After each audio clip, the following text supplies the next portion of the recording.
Friends, कैसे हैं आप सब। मैं हूं शालू अवस्थी और आप मुझे देख रहे हैं मेरे यूट्यूब चैनल मस्ती विद शालू अवस्थी में। इस वक्त मैं जहां हूं, यहां का पहले तो व्यू देखिए।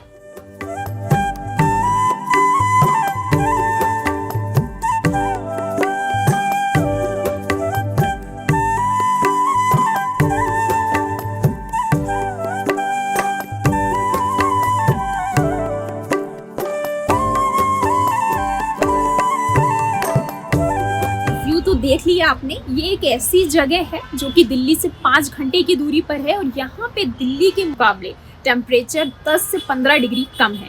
कौन सी है वो जगह, ये जानने के लिए आपको पूरा वीडियो देखना पड़ेगा। और यहाँ पे वैसे तो बहुत लोग कई बार आ चुके होंगे, लेकिन मैं आपको ऐसी ऐसी जगह दिखाऊंगी जो कि हिडन है, जहाँ कम लोग आते हैं, जहाँ भीड़ भाड़ नहीं होगी। तो स्टे ट्यून्ड विद मी।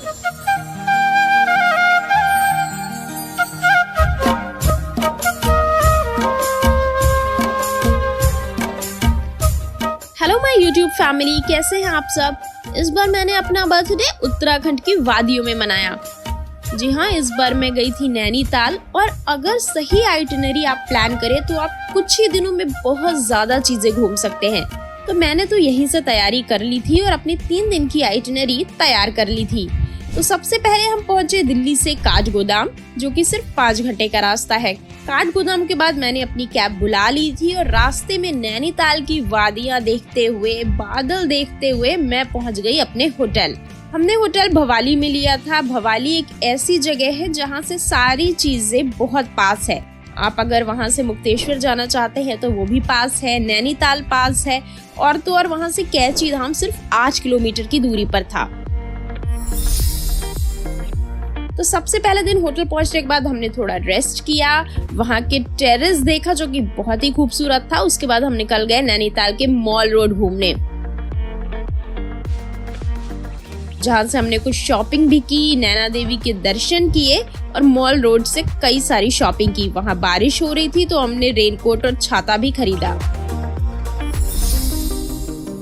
अब बारी थी हमारे दूसरे दिन की। दूसरे दिन के लिए हमारा प्लान था मुक्तेश्वर जाने का। तो सबसे पहले तो हम निकल गए गोलू देवता के मंदिर, जहाँ ढेर सारी घंटियां और चिट्ठियां लगी थी।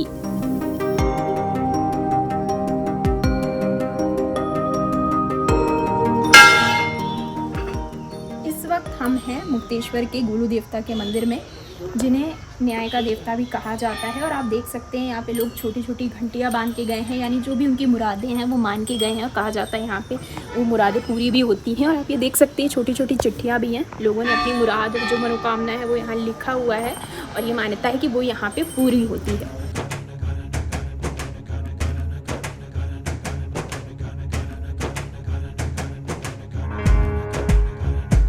गोलू देवता के मंदिर के बाद हमारा अगला ठिकाना था मुक्तेश्वर। रास्ते के नज़ारे इतने अच्छे थे कि मानो क्या ही बताएं।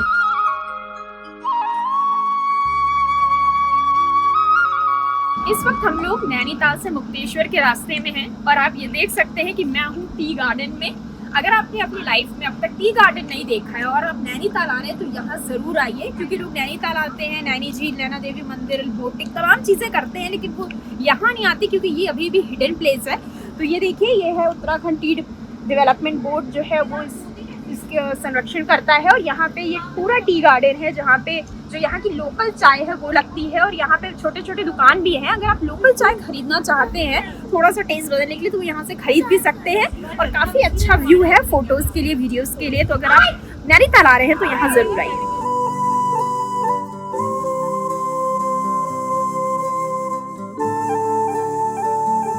तो ये है नैनीताल का टी गार्डन। यहाँ अगर आप आना चाहते हैं तो 40 रुपीज़ पर पर्सन का है और यहाँ पे सिर्फ कैश लिया जाता है। तो अगर आपके पास कैश नहीं है तो गूगल पे यहाँ नहीं लिया जाएगा। अंदर आने के बाद आप यहाँ फ़ोटो शूट कर सकते हैं, वीडियोस बना सकते हैं, ये देख सकते हैं जहाँ से चाय बनती है। इसके अलावा यहाँ पे एक फ़ोटो सेशन का भी है, लेकिन उसके लिए आपको 100 रुपीज़ देने पड़ेंगे। 100 रुपये देने के बाद आप यहाँ के जो कॉस्ट्यूम है जिससे वो चाय बागान में चाय आप निकालते हैं, पत्तियाँ तोड़ते हैं, तो वो वाला आप पोज दे के फ़ोटो खिंचा सकते हैं, लेकिन उसके लिए आपको 100 रुपये देना होगा। फिर उसके बाद हम गए मुक्तेश्वर धाम मंदिर, जो कि थोड़ी चढ़ाई के बाद हमें ऊपर मिला था, जहां हमने पूजा की और कुछ फोटोज भी खिंचाए। मनोकामना है, जो भी आपके कष्ट हैं उसके निवारण है, तो आप भोले बाबा से माँ से प्रार्थना कर लें। सर्वे भवन्तु सुखिनः, सर्वे सन्तु निरामया।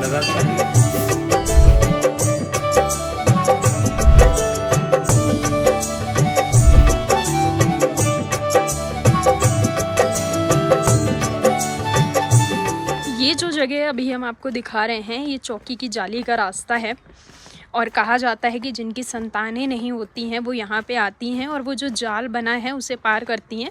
और ऐसी मान्यताएं हैं कि यहाँ के दर्शन के बाद उनको संतानें हुई हैं, ऐसा कहा जाता है, यहाँ की मान्यता है। तो वो जगह भी आपको आगे मिलेगी। तो मुक्तेश्वर मंदिर में अभी हमने दर्शन किए, उसके नीचे से ही ये जगह, ये रास्ता जाता है जो कि मैंने अभी आपको दिखाया।